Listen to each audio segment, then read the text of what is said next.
Many of the details are subliminal. You ask someone to point them out and they wouldn't be able to point them out. But it does affect how one perceives and absorbs the environment that they're in.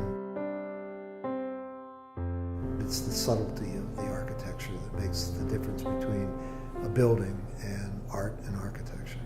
I knew I wanted to be an architect when I was 11 years old. Never questioned it. I'm one of those few people that is fortunate enough to be doing exactly what they enjoy in life. Born and raised here, grew up here, love this area, and to be able to, make your living doing what you want to do, and I still enjoy it to this day. These come around once in a lifetime. To have the freedom to take the time, you're not being pushed. I have a homeowner who's willing to put the resources into whatever it takes, and just to be able to get all the different players involved and actually see that thing come together. It happens once in a lifetime. I've built a lot of beautiful homes, but to have one of this magnitude that has so many different special features in room after room, it's, you don't get to do it very often. I'm grateful that he chose me to do it. It's an understatement to say that the detail and the planning that his office has to go through and then convey that on paper for me to interpret how to put it together on site, it's huge. I spent 3 years being a contractor and building everything that I designed because I didn't want to be an architect that could draw it but not understand how it went together. So I did it once. I don't want to have to do it again.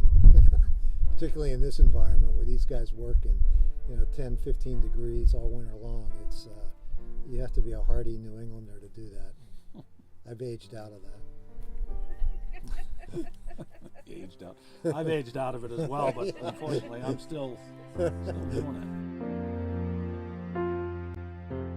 it. A site such as this site is rich in character.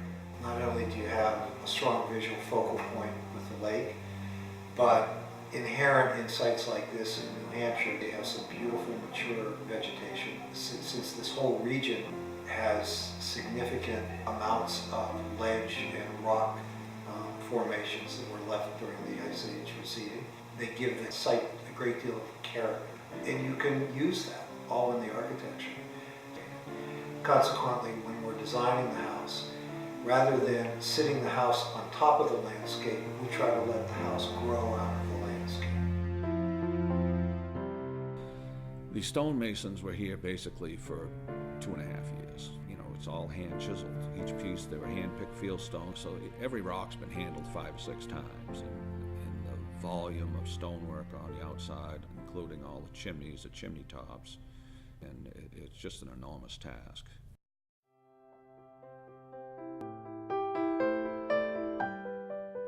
Once you actually enter the home, you come into a grand vestibule that has some extremely interesting classical architectural details. A spiral stair that literally links all 4 floors of the house and penetrates from the basement area up all the way through to the 3rd floor living area of the house.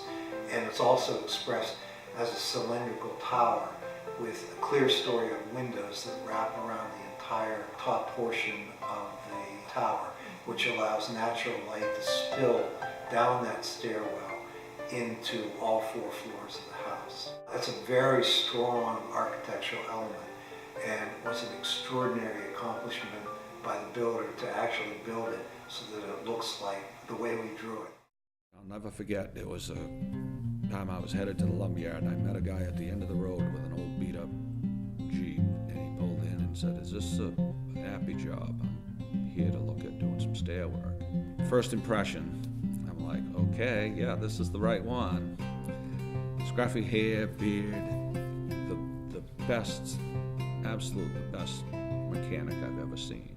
You can't find a joint. Each one of those is an individual piece, the balusters and then the blocks, but with most people don't even take into consideration on those radiuses, each piece on the radius, it takes a square newel, but it's actually chiseled into the mortise on an angle to follow a radius. And each one of those was hand chiseled, top, bottom, and the block, top and bottom. And to do that without having one slip up in the whole staircase is just incredible. The guy blew me away.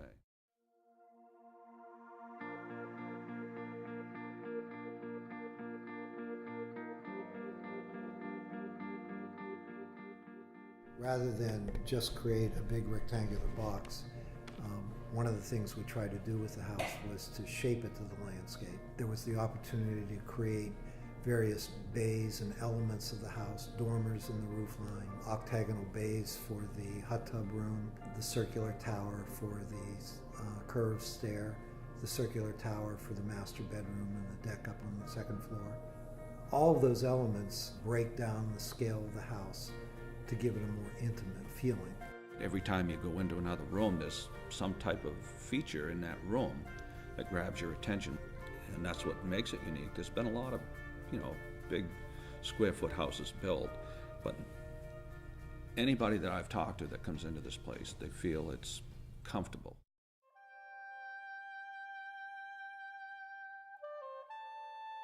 Natural sunlight is critical. One of the things that makes the light, I think, very effective in this particular project is you'll notice that a lot of the vegetation has been left, which creates a very nice natural frame.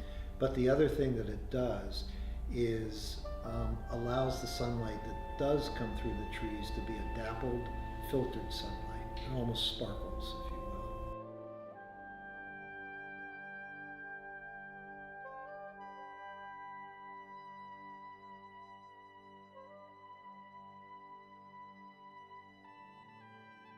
When you're doing the interiors, you see how light starts to play into rooms. Oh, well, we know we want to have motorized shades and drapes. If we want to do a block out or a blackout of a room, we have roll down shades, which now you're incorporating all into the millwork. Everything has to be recessed, hidden. These are all types of things that come as you're developing through the job. In a house of this size, going from commercial to residential, to actually have all the mechanicals function in a way that you don't hear it, see it, and yet all the individual spaces can be controlled from one area, or you can do it from multiple areas.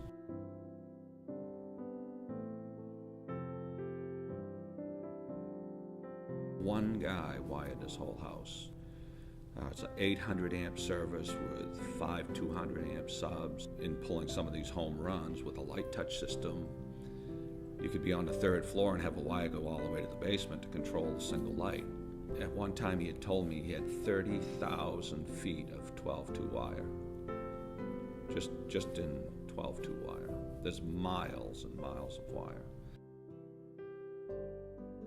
The intent when designing the boathouse was to make it integrate smoothly and seamlessly with the design of the house, and to make the boathouse feel like it was growing out of the landscape.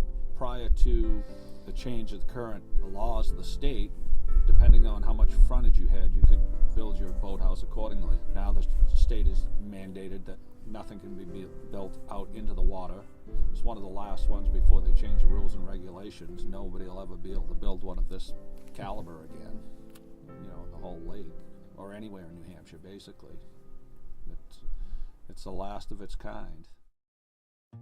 The first time I pulled in, when the complete foundation was in, and I pulled up on the end where the garage is, and I looked across the foundation, and I had the set of plans in my hand, and it scared me.